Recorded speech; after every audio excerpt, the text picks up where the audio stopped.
Boa noite, é bom a gente estar juntos aqui, muito obrigado por sua paciência, estamos alguns minutos atrasados, mas vamos começar a nossa aula, que é parte da série Senhor dos Anéis. Essa é a aula número 7, já 7. Você achou que 8 semanas seria um grande tempo? Olha só como passou rápido. Estamos aqui já quase para terminar essa série e espero que tenha servido para você de alguma forma, tenha ajudado você no relacionamento com o seu cônjuge. Hoje nós vamos estar falando sobre construindo família, tá? Construindo sua família. E nós vamos começar hoje à noite com uma oração. Vamos orar. Senhor nosso Deus, muito obrigado, Pai, porque nós podemos confiar em Ti, nós podemos, Senhor, ter a Tua palavra como manual de direção para nós. E nós oramos, Senhor, para que nossas vidas possam ser completamente entregues a Ti, Pai. Para que possamos usar os ensinamentos da Bíblia para construir nossas famílias, Pai. Construir nossos casamentos. Construir, Senhor, nossas vidas na rocha. Como Jesus disse, de modo a que quando a tempestade vier, nossas vidas, nossos casamentos, nossas famílias vão permanecer firmes, Pai. Porque foram construídos em algo estável. Fica conosco, fala conosco hoje, Senhor, através da Tua palavra. Muito obrigado por todos que estão aqui conosco, todos que estão participando dessa série. Que Tu possa estar abençoando cada família, cada casal, cada pessoa, Senhor, de uma forma bastante forte, de modo que cada um possa crescer e estar mais perto de Ti. Nós oramos, pedimos e agradecemos tudo isso em nome de Jesus Cristo. Amém. Amém. Amém. Então, aqui somos eu, Alcides, Leslie, minha esposa, somos casados há 30 anos. Temos 2 filhos e nós vamos compartilhar um pouquinho sobre como foi para nós criando e construindo nossa família. As coisas que nos ajudaram, as coisas que não ajudaram e vamos estar usando a Bíblia exatamente para nos orientar em como deve ser nossa atitude e o que pode nos ajudar em termos de construir nossa família. Parte do casamento forte é uma família forte, é ter uma família forte. Então, quando nós estamos falando sobre construir uma família forte, obviamente isso acontece em se construir um casamento forte. E nós temos falado sobre um casamento forte nas últimas 6 semanas. Amém. Então nós sentimos que agora nós podemos, de fato, estar começando a trabalhar um pouquinho mais num outro aspecto do casamento, que é a construção da família. Eu queria que abríssemos nossas Bíblias em Deuteronômio, capítulo 6, e nós vamos começar no versículo 1 de Deuteronômio 6. Então, por favor, abra sua Bíblia lá, para que a gente possa ler juntos. Vai ficar bem mais interessante se você puder acompanhar conosco enquanto nós lemos aqui. Então, eu vou te dar aí um minutinho para você abrir sua Bíblia e encontrar lá Deuteronômio, capítulo 6, começando no versículo 1. Deuteronômio é lá no Velho Testamento, no início da Bíblia. Então, se você achou lá Deuteronômio capítulo 6, vamos começar no versículo 1. E diz assim: Esta é a lei, isto é, os decretos e as ordenanças que o Senhor, o seu Deus, ordenou que eu lhes ensinasse, para que vocês os cumpram na terra para a qual estão indo, para dela tomar posse. Desse modo vocês, seus filhos e seus netos temerão o Senhor, o seu Deus, e obedecerão a todos os seus decretos e mandamentos, que eu lhes ordeno, todos os dias da sua vida, para que tenham vida longa. 3. Ouçam e obedeçam, ó Israel, assim tudo lhe irá bem, e você será muito numeroso, numa terra onde manam leite e mel, como lhe prometeu o Senhor, o Deus dos seus antepassados. Ouça, ó Israel, o Senhor, o nosso Deus, é o único Senhor. Ame o Senhor, o seu Deus, de todo o seu coração, de toda a sua alma e de todas as suas forças. Que todas essas palavras que hoje lhe ordeno estejam em seu coração. Ensine-as com persistência a seus filhos. Converse sobre elas quando estiver sentado em casa, quando estiver andando pelo caminho, quando se deitar e quando se levantar. Amarre-a como um sinal nos braços e prenda-as na testa. Escreva-as nos batentes das portas de sua casa e em seus portões. Amém. Bom, aqui são direções dadas ao povo de Israel sobre como construir uma família forte, que consequentemente faria com que Israel se tornasse forte. E esses princípios, na verdade, mas isso é coisa do Velho Testamento. Bom, o princípio, na verdade, de construção de família acaba sendo um princípio que pode ser usado em qualquer situação. Naquela época, mas também nessa época aqui. O alvo, ele diz, é no versículo 2: vocês, seus filhos e seus netos temam o Senhor, o seu Deus. Amém. Então, qual que é o alvo, na verdade, de construção de uma família forte? É para que seus filhos possam estudar numa boa escola? Não. É para que seus filhos possam ter a melhor educação possível, bilíngue? Não. É para que seus filhos possam ter o melhor em termos do que o dinheiro possa prover, em termos de condição financeira, de carro, de celular, ou seja lá do que for, de roupa de grife? Não.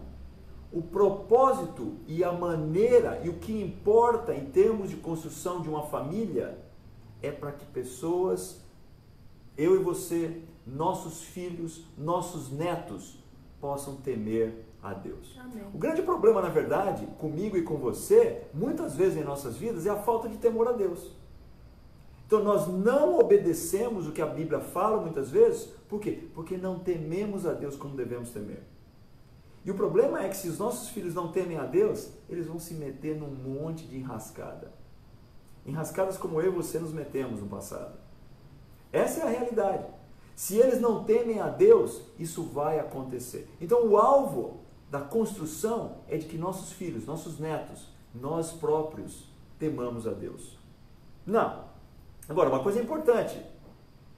Essa responsabilidade é dada para os pais. É dada para a família. Não é uma responsabilidade dada para a igreja. Muitas vezes nós temos uma visão muito errada do que, na verdade, é a expectativa em termos de construção de valores cristãos, de valores de temor a Deus na vida dos nossos filhos. E achamos que isso é uma responsabilidade da igreja. Então, se eu levar meu filho para a igreja e ele participar da aula para as crianças lá, aí ele vai crescer temendo a Deus. Não, na verdade, a responsabilidade aqui está sendo colocada nos pais. E, na verdade, ele não está dizendo que a sua vida vai ser perfeita e sem problemas. Nem que a vida dos seus filhos vai ser perfeita e sem problemas. Mas diz que as coisas andarão bem. Versículo 3. Ora, bem é algo muitas vezes relativo e tem a ver com referência. Né? Referência é um negócio muito interessante. Eu vou contar uma história aqui para você que vai ilustrar o que eu estou tentando falar aqui. Eu e Leslie moramos na África há 30 anos atrás. Moramos em Quênia, moramos em Zimbábue, moramos na Etiópia. E obviamente, você sabe que a África, a população toda é negra. Né? E era interessante porque nós viemos de São Paulo e fomos de São Paulo para a África. E foi muito interessante quando nós, voltando para visitar São Paulo, saímos, já tínhamos morado lá na África, em alguns países por alguns anos, voltamos a São Paulo e num determinado momento nós andávamos no centro da cidade, Viaduto do Chá, alguma parte ali no centro, para quem conhece São Paulo. E nós olhamos um para o outro e quase que instantaneamente nós falamos o que nós estávamos pensando. E o que nós estávamos pensando é, como tem gente branca em São Paulo. Agora, a coisa interessante foi que no último mês de dezembro, agora, depois de ter morado por vários anos em Goiânia, nós fomos até São Paulo e estávamos, na verdade, nos preparando para fazer uma visita à África. Mas antes de irmos para a África, estávamos em São Paulo no final do ano passado agora, e num determinado momento nós estávamos andando pelo metrô Tatuapé. E quase que instantaneamente nós olhamos um para o outro e falamos, puxa, como tem bastante negros aqui em São Paulo. Por que essa mudança, na verdade, na nossa percepção? Porque tudo é uma questão de referência. Quando a nossa referência era a África, tinha pouco negro em São Paulo. Quando a nossa referência era Goiânia, tinha bastante negros em São Paulo. E eu digo isso por quê? Porque se nós não temos uma referência certa, nós podemos ter uma visão, na verdade, bastante humanística do que é as coisas andarem bem conosco. As coisas andarem bem não significa que vocês não vão ter que passar por algumas lutas com seus filhos, não significa que os seus filhos naturalmente e automaticamente vão se tornar cristãos, porque isso tem a ver também com livre-arbítrio, a decisão que eles mesmos vão ter que tomar muitas vezes, mas significa que você está construindo uma base na sua família que vai perdurar por muito tempo juntamente com seus filhos. Que seus filhos vão poder olhar para trás e lembrar da construção que foi feita, porque você foi um pai, uma mãe, que na verdade tinham construído uma base que era sólida e que criou caráter nos seus filhos. Seus filhos precisam, os meus filhos precisam, os filhos de todas as famílias precisam ser homens e mulheres de caráter. Eles precisam ser cidadãos que se comportam de uma maneira apropriada e que servem de uma maneira apropriada. Eu tenho uma ilustração aqui. Esse aqui é seu filho. Vazio. Não tem nada lá dentro.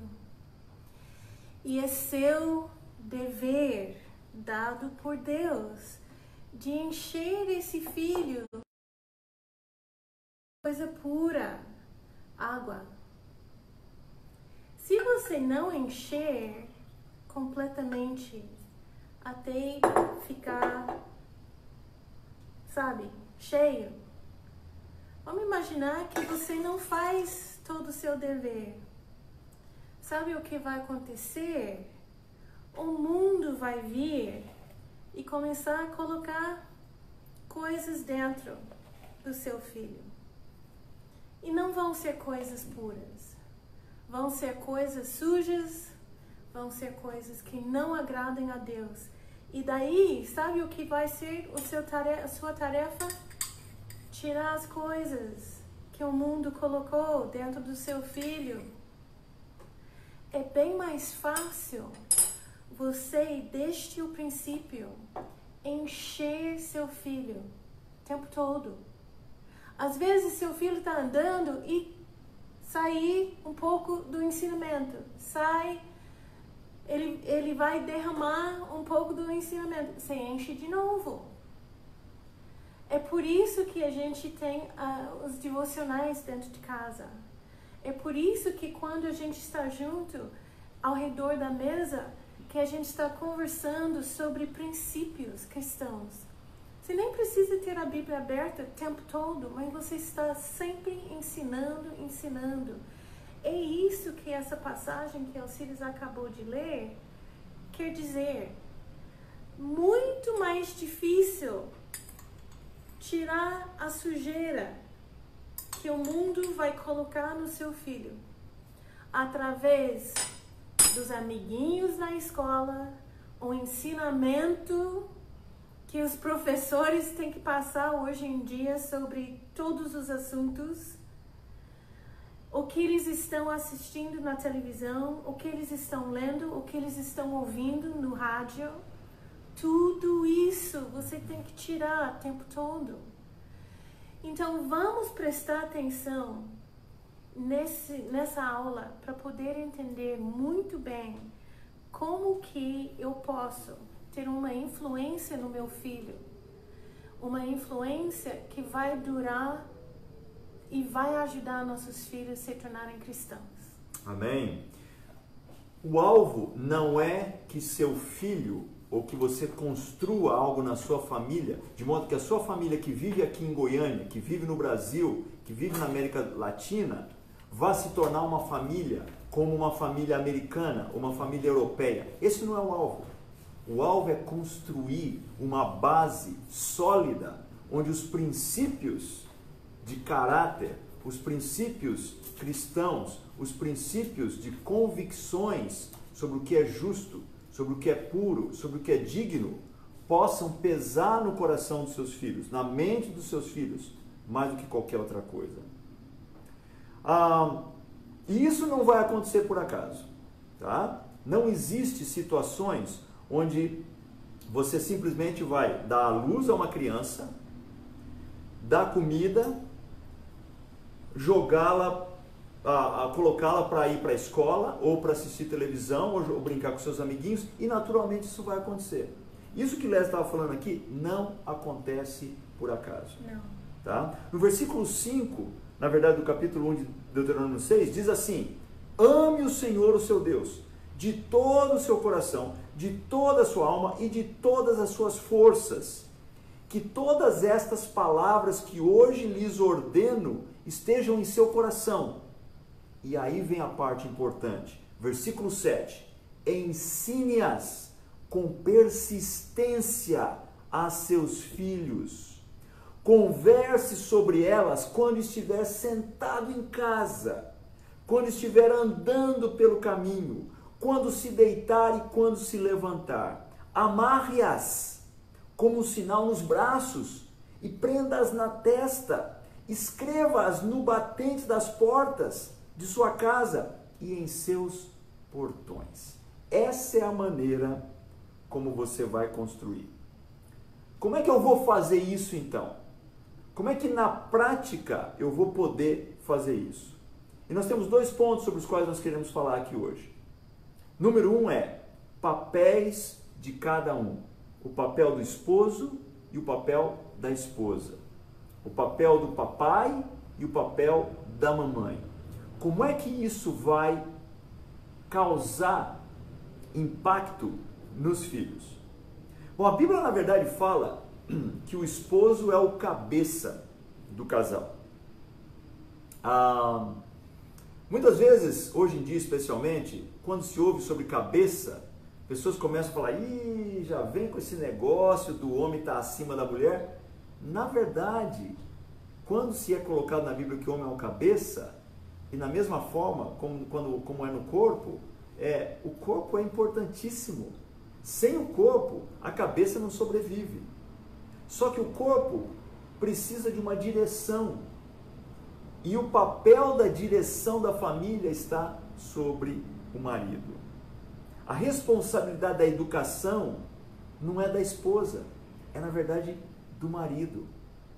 Mas assim, você não entende, no Brasil é diferente. Cada lugar que eu fui fala essas mesmas coisas. Quando eu estou nos Estados Unidos, o pessoal fala a mesma coisa. Quando eu estou na África, o pessoal fala a mesma coisa. Por quê? Porque o que acontece é que tem se colocado para a mãe, para a esposa, a responsabilidade de educar os filhos. A responsabilidade de direcionar a família no que diz respeito a conceitos bíblicos, a conceitos cristãos. Eu acho que a gente precisa entender por que isso aconteceu. Naturalmente, a mãe tem uma maneira de cuidar dos filhos. Ela tem um instinto feminino de cuidar, de lidar com a criança desde que nasceu, antes de nascer. Agora, fora dos padrões da Bíblia, o que acontece muitas vezes? O homem sai da casa para trabalhar e quando ele chega, ele está esgotado, não quer nem saber dos problemas das crianças, das situações. Ele não reservou nenhuma gotinha de energia de gastar com os filhos. E a mãe, muitas vezes o que acontece com a mulher é que quando ela quer alguma coisa, se o marido não faz, ela levanta e ela faz. Então, enquanto o homem está vendo que ela está fazendo, será que ele vai levantar e dizer, não, eu vou fazer? De jeito nenhum. Então, se ele está descansando, se ele está nem aí, e ela levanta e começa a fazer, ele vai dizer, melhor ainda, eu vou ficar na minha e você cuida das crianças. Mas isso não é a maneira que Deus programou a família. O pai precisa estar presente. E não é só para prover das necessidades físicas, de poder ter uma casa, comida na mesa, roupas para usar. Não, é para ser um líder espiritual dentro de casa. O que o homem precisa fazer? Lutar contra o egoísmo e preguiça dele. E isso é muito sério. Se os homens não vão fazer isso, realmente as mulheres vão levantar e elas vão fazer o que for necessário. Agora, o que as mulheres precisam fazer? Elas precisam dar o espaço para o homem poder levantar e fazer o papel dele. Elas precisam entender que elas estão lá para queria um pouco mais atenção dele. A solução não era para eu tomar as responsabilidades para eu fazer. Era para eu chegar, conversar, e muitas vezes ele queria fazer a coisa certa, ele queria estar presente, e ele foi um pai muito, muito presente. Mas todos nós passamos pelas mesmas tentações. 1 Coríntios capítulo 11. Se você puder abrir lá, eu quero ler algo aqui com você. 1 Coríntios, capítulo 11. Novo Testamento. Vamos lá abrir no livro de 1 Coríntios, uma carta escrita pelo apóstolo Paulo à igreja de Corinto. E no capítulo 11 de 1 Coríntios, versículo 3. Quero, porém, que entendam que o cabeça de todo homem é Cristo. E o cabeça da mulher é o homem. E o cabeça de Cristo é Deus. Amém. Bom, alguns podem achar que essa coisa de ser o cabeça, na verdade, é algo que coloca você num status mais elevado, numa hierarquia. Dentro da hierarquia você está num posto mais elevado. Quando, na verdade, a única coisa que fala é que você tem uma responsabilidade enorme. A responsabilidade é sua. Amém. A responsabilidade é minha. Vai ser cobrado de mim, vai ser cobrado de você, pai, homem, você direcionar a sua família, você liderar sua família de uma forma espiritual, de construir temor no coração de seus filhos. 1 Pedro, capítulo 3, um pouco mais para frente, gostaria que você abrisse lá, 1 Pedro 3. Essa aqui foi uma das epístolas circulares do apóstolo Pedro.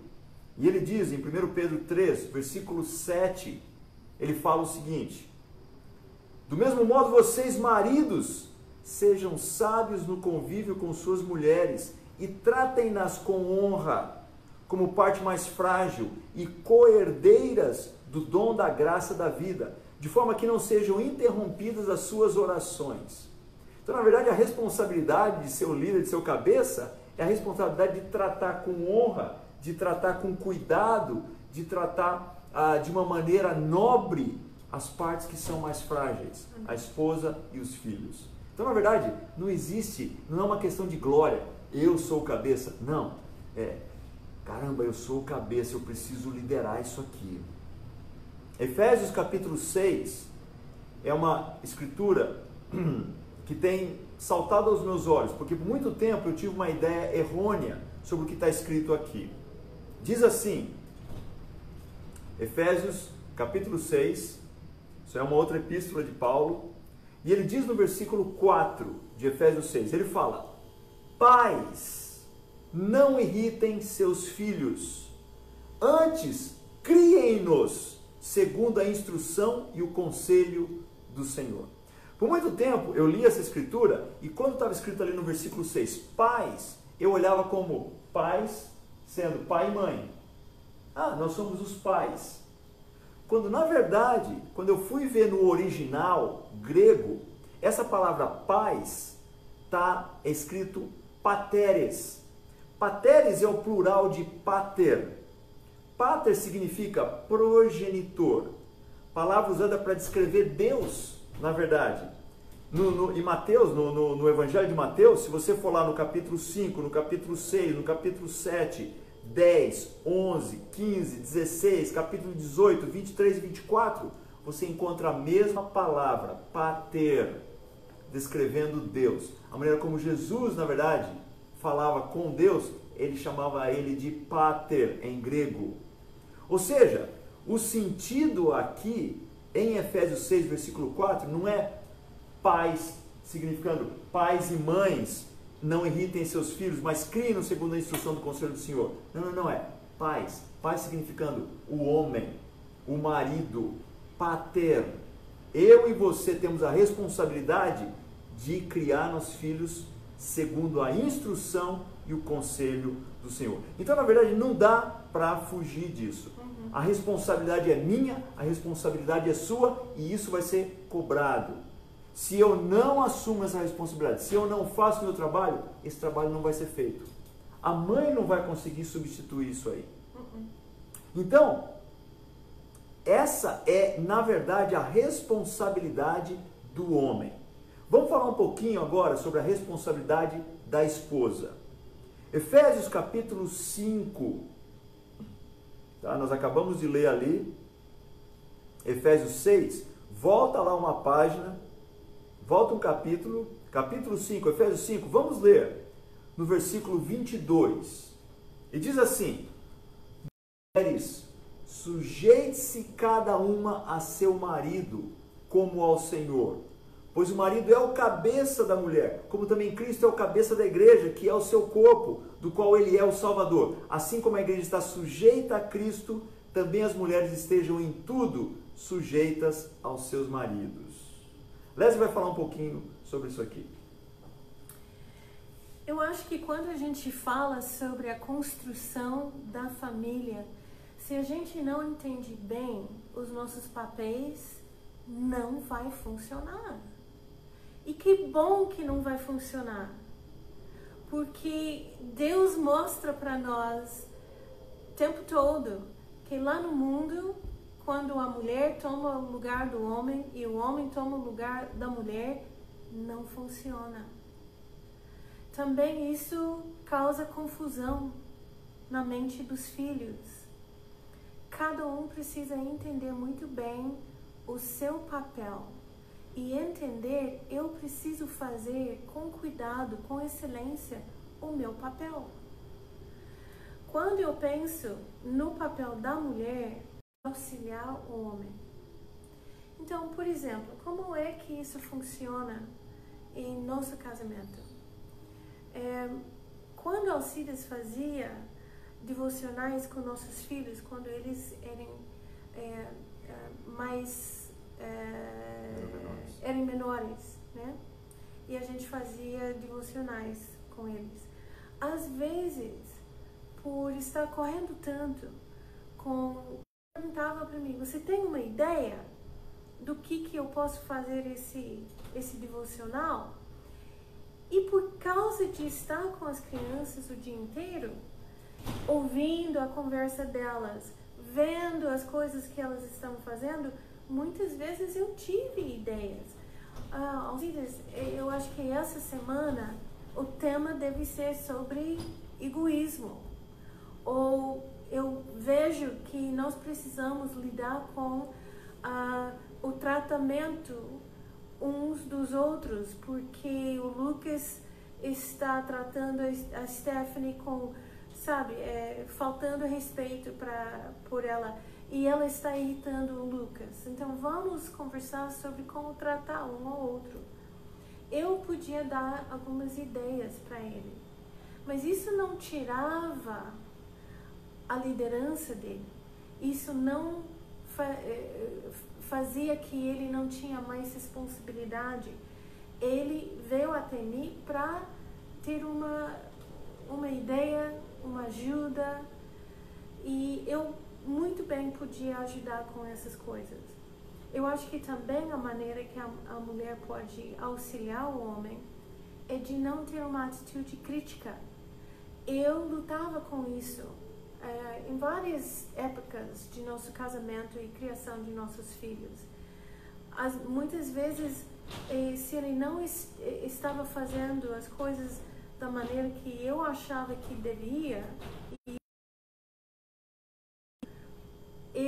tive uma atitude crítica.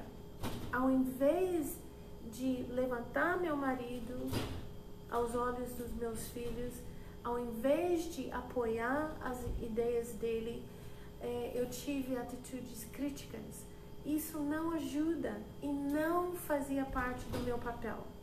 Meu papel não era de corrigi-lo, de criticá-lo, de achar que eu podia fazer algo melhor. Meu papel era de apoiar e de auxiliar. E eu acho que o que eu vejo em tudo isso é que Deus trata do coração de cada um. Deus sabe muito bem qual é a dificuldade do homem. A dificuldade dele é de desligar os pensamentos sobre trabalho e ter um enfoque na família.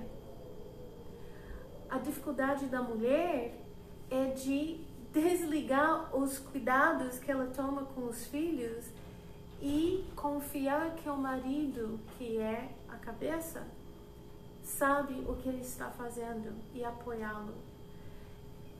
Meu papel é muito difícil para mim, porque minhas tendências são outras. O papel dele é muito desafiante para ele, porque as tendências dele são outras. Então, quando nós assumimos o papel que foi nos deixado como marido e como esposa, as coisas caminham. Amém. Agora nós vamos falar sobre o segundo ponto, que é tempos juntos. Tá?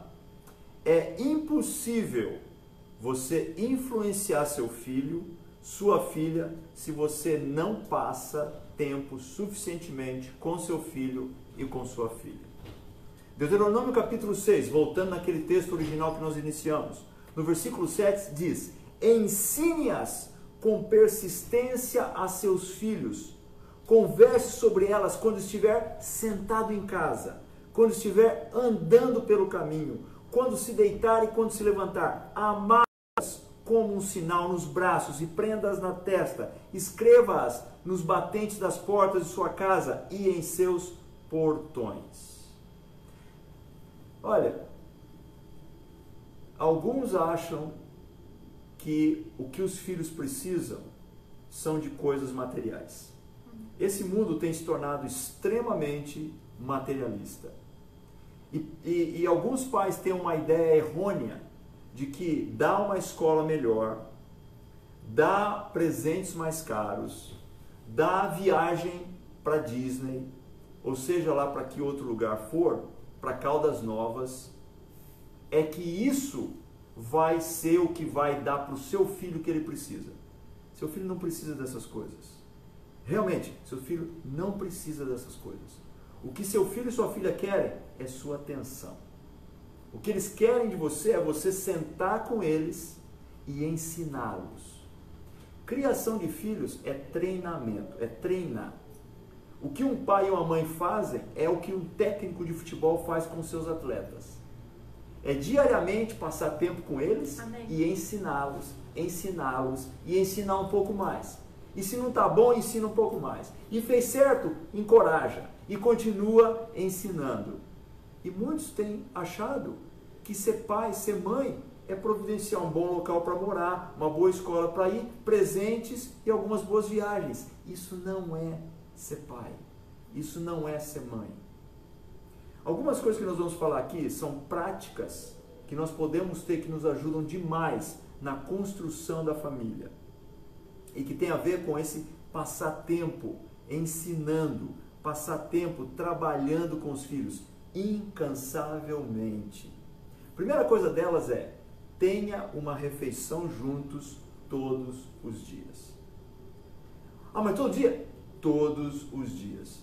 Eu vejo muitas famílias e realmente me surpreende. Eles não comem juntos mais.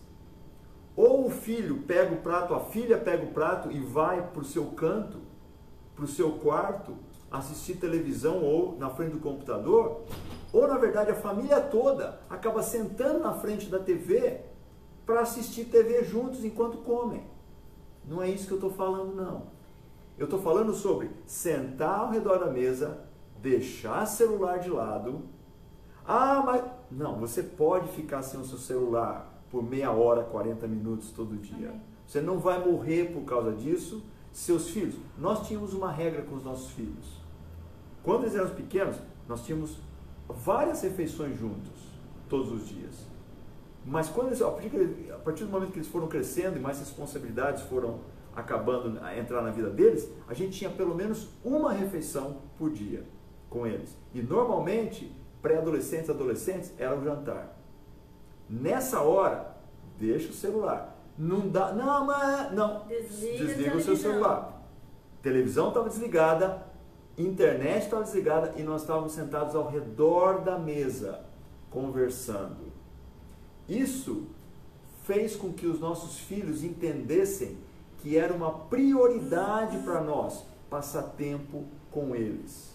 Não era algo que simplesmente, se der, deu. Não. Essa é a maneira como a nossa família age. Talvez você, mãe, está pensando, mais uma coisa que eu preciso preparar. Olha, eu já estive em casas onde a mesa tinha tanta bagunça em cima que não tinha como nem sentar na mesa para poder ter uma refeição. Eu conheço famílias onde a mãe coloca um monte de coisas aqui em cima do como chama isso? Balcão. Do balcão, cada um vem, pega alguma coisa e vai sentar em frente do... Olha, não tem como ter outra maneira de fazer o que a gente está falando. Você precisa sentar ao redor da mesa. Está falando aqui, converse sobre elas quando estiver sentado em casa. Sentado em casa. Não dá para sentar em casa sozinho, tem que sentar em casa com eles. Então, e a coisa que eu quero falar para as mulheres é o seguinte: a mulher, seja por coisa boa ou coisa ruim, a mulher muitas vezes dá o tom dentro de casa. Se você tem o tom de eu não vejo a hora de poder sentar com minha família, e você escolhe de pegar uma toalha de mesa, coloca, pôr a mesa, talvez você chame seus filhos, me ajude em pôr a mesa, e você faz um evento da refeição, assim vai ser um pouco mais fácil para todo mundo querer chegar até a mesa. Eu fazia isso dentro de casa, para várias razões. Eu queria ensinar boas maneiras para meus filhos. Eu queria ter esse tempo juntos para conversar. Eu queria instalar na mente deles tradições de família. Sem fazer isso repetidamente, você não vai criar tradições.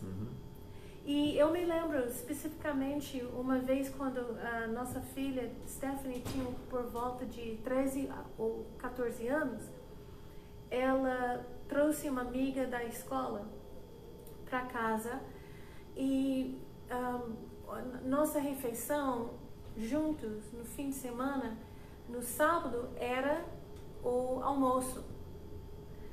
E essa amiga chegou em casa e foi um sábado e foi um almoço e ela me viu colocando uma toalha de mesa e colocando os pratos.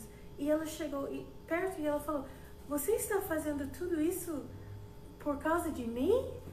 Eu falei: "Nós somos muito felizes que você está aqui, mas é assim que nós comemos juntos todos os dias." Ela ficou completamente surpresa.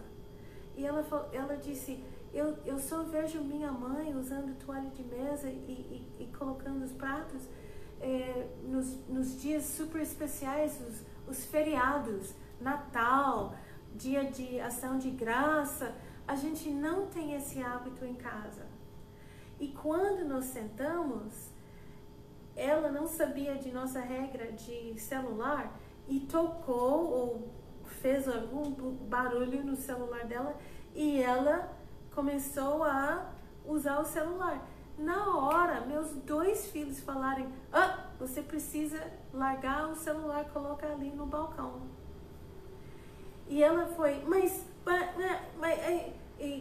os dois falaram, olha, se a gente não pode, você também não pode.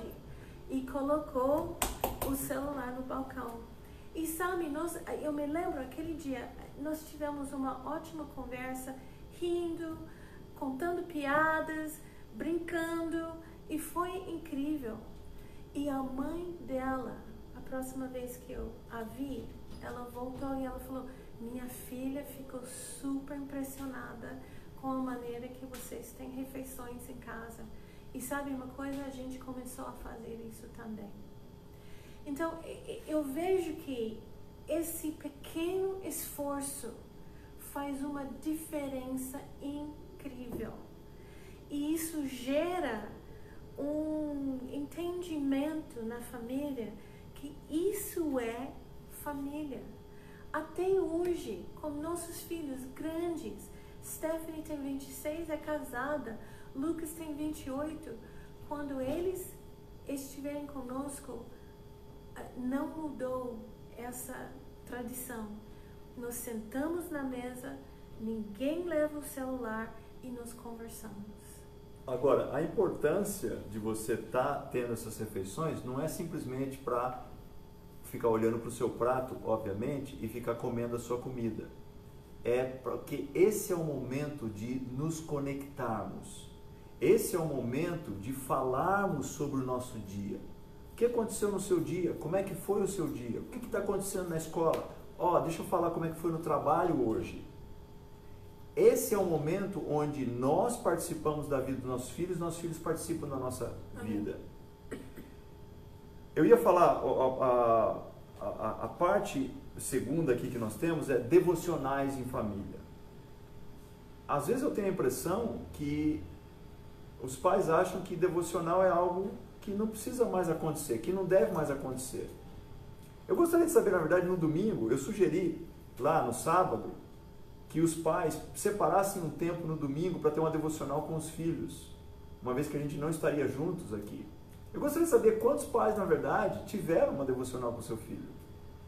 Você tem devocionais toda a semana com seus filhos? Não, meus filhos já são grandes. Nós tínhamos devocionais até que nossos filhos saíram de casa. Depois de sair de casa, obviamente, aí já não tinha mais jeito. As devocionais mudaram. Quando eles eram crianças, era feita de uma certa forma. Quando eles ficaram maiores, acabou mudando algumas características disso. Muitas vezes, já não era mais simplesmente uma aula onde todos sentavam e todos ouviam. Já não era mais dessa forma. E existem maneiras muito divertidas de você fazer devocionais. Depois, quando eles começaram a ficar mais velhos, na verdade, muitas vezes a gente sentava juntos para comer e no finalzinho eu falava, puxa, teve uma escritura que me veio à mente hoje, eu queria compartilhar com vocês. E eu lia aquela escritura. E eu fazia uma pergunta só, para ouvir o que eles tinham para dizer. Ou, se uma situação aparecia durante a refeição, e eu lembrava de um conceito bíblico, e muitas vezes isso acontecia, eu falava, puxa, o que vocês estão falando aqui me faz lembrar de tal coisa. E eu pegava a Bíblia e mostrava aquilo lá. Isso é ensinar quando você se senta, quando você se levanta, quando você está no caminho. Crianças pequenas, pais e mães, você precisa ter o costume de colocar os seus filhos na cama. E quando estiver colocando seus filhos na cama, leia uma história da Bíblia para eles. Ore junto com eles. Isso é ensinar constantemente. Amém. Devocionais não é algo que, se der eu faço. Se você não está fazendo devocionais, minha pergunta para você é, o que você está fazendo para construir esse tipo de lar, para construir a sua família? Fazendo os devocionais é uma oportunidade para você mostrar para seu filho a Bíblia é para muito mais do que apenas correção. Eu acho que tem muitos pais que só falam da Bíblia quando estão corrigindo seus filhos. A Bíblia, eles precisam entender que a Bíblia é para encorajar, é para ensinar, é para ajudá-los, é para dar conselhos, é para muito mais coisas do que só corrigir, corrigir, corrigir. Oh, papai do céu não gostou disso. Oh, Deus não gosta quando você faz isso, aquilo, outra coisa. Deixa eu ler um versículo para você. Não, usa a Bíblia em todas as situações.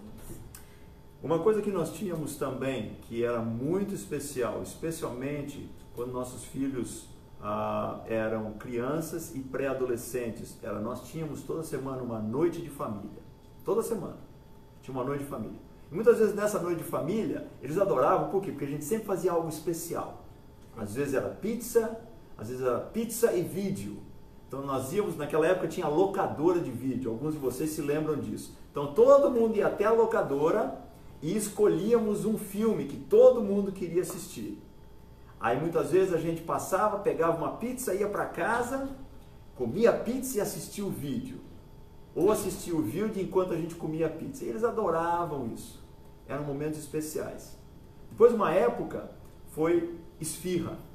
Gostavam das esfirras. Então, aí a gente passava, comprava algumas esfirras, comia, fazia alguma brincadeira juntos, fazia algum jogo juntos, assistia alguma coisa juntos. Tinha um programa na televisão que passava uma vez por semana, que era a gente estava nos Estados Unidos nessa época, e chamava-se American Idol, né? Ídolo foi o nome, acho que, do show aqui no Brasil. E todo mundo adorava. Então, toda semana, a noite daquele show era a nossa noite de família. Então, nós todos íamos, sentávamos e assistíamos juntos aquilo lá. Mas era naquele momento algo especial. Isso constrói laços e constrói memórias. Muitas vezes a gente chegava a algumas conclusões sobre o que nossos filhos precisavam e o que a gente precisava ensinar, porque a gente estava se falando. E esse momento para se conectar é um momento que tem que acontecer diariamente. Diariamente. Amém. Quando morávamos em Seattle, nós trabalhávamos o dia todo e chegávamos em casa do meio da tarde para o final da tarde. Às vezes eu chegava mais cedo, às vezes Léo chegava mais cedo. E quando o outro chegava, ele ia e se juntava àquele que estava preparando o jantar, e a gente continuava preparando o jantar juntos e conversando. E ali nós sabíamos sobre como tinha sido o nosso dia e falávamos muito sobre os filhos. Como eles estavam indo, o que estava acontecendo, que um sabia, o que o outro não sabia. Decidia muitas coisas e era muito especial, porque às vezes um estava enxergando um negócio que o outro não estava. Um estava vendo uma coisa que o outro não estava. E a gente se ajudava muito. Às vezes um agiu de uma certa forma que não foi a melhor e era o momento da gente falar: olha, aquilo que você falou naquela determinada situação não foi o melhor. E a gente se ajudava muito. Mas esse tempo para se conectar era fundamental. Então, quando a gente chegava em casa, não era, vou tomar um banho e depois a gente se fala. Não era, deixa eu assistir, deixa eu descansar um pouco, deixa eu ler o jornal, deixa eu ver o que está passando na televisão. Não. Os dois iam para a cozinha, os dois preparavam o jantar e a gente podia se conectar, conversar e saber o que estava acontecendo com os nossos filhos. Sabe, eu quero encorajar vocês. Talvez depois de ouvir essa aula você está pensando: ih, a gente está fazendo tanta coisa errada. Amém. Às vezes a gente pode até sentir isso. Mas sabe uma coisa? Filhos, muitas vezes, eles têm uma memória curta. Você começa a mudar seus hábitos, eles nem vão lembrar mais os dias quando papai não fazia devocional, ou a mamãe só gritava em casa, ou isso, aquilo, outra coisa. Eles vão lembrar da coisa boa que você começou a fazer. Então eu quero muito te encorajar a respeito disso. Pessoalmente, eu acredito que a gente pode achar algumas coisas boas sobre essa situação em que nós vivemos hoje em dia. Estamos presos em nossas casas. Será que mudou alguma coisa no seu comportamento? Durante essa última semana, 10 dias? Será que você conversou mais com seus filhos? Pais, você conversou com sua esposa sobre um devocional que você poderia fazer? largou o celular. Olha, eu tô vendo muitas postagens que as pessoas estão colocando, vírus isso, vírus aquilo, piada, notícias, informação. E às vezes eu fico pensando, quanto tempo que essas pessoas estão gastando com suas famílias? Será que estão dentro da mesma casa e nem se falando? Temos que pensar sobre isso. Eu acho que não é por acaso que todos nós estamos dentro de casa. Eu sei que esse tempo tem feito uma diferença para nós. A gente tem conversado muito mais e até com nossos filhos a gente tem conversado um pouco mais com eles. E sabe uma coisa?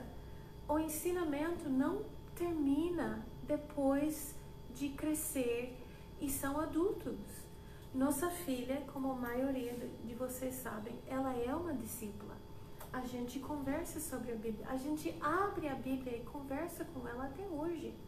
Também com o marido dela. Nosso filho, que ainda não é um discípulo, tomara que um dia ele vai ser, mas mesmo quando a gente conversa com ele, a gente vê coisas na vida dele, no comportamento dele, a gente tem achado maneiras de poder falar sobre ensinamentos bíblicos, padrões que vêm de Deus, a maneira certa de viver. A gente não deixa de lado os devocionais com nossos filhos adultos. Então, queremos nós dois encorajar vocês a realmente tomarem essas oportunidades que nós temos hoje em dia de estar em casa, estar com seus filhos, conversa com seus filhos, faça um plano entre você e sua esposa, você e seu marido, para poder dar a base para eles que eles tanto precisam. Enquanto os seus filhos moram com você, você tem uma grande oportunidade de influenciá-los, mas esse tempo passa rápido. Aproveite as oportunidades que vocês têm. Nós vamos encerrar por aqui agora. Nós vamos estar mandando para vocês algumas perguntas para que você e seu cônjuge possam usar esse tempo agora, a próxima meia hora, pelo menos. Você pode continuar falando, mas a próxima meia hora você vai estar usando esse tempo para vocês estarem conversando no que diz respeito à construção da sua família. Aspectos que nós falamos aqui hoje. Leslie está mandando essas perguntas agora para você, tá bom? Muito obrigado, que Deus abençoe. A gente ama muito vocês, que Deus abençoe suas famílias. Obrigado. Tchau. Tchau, tchau.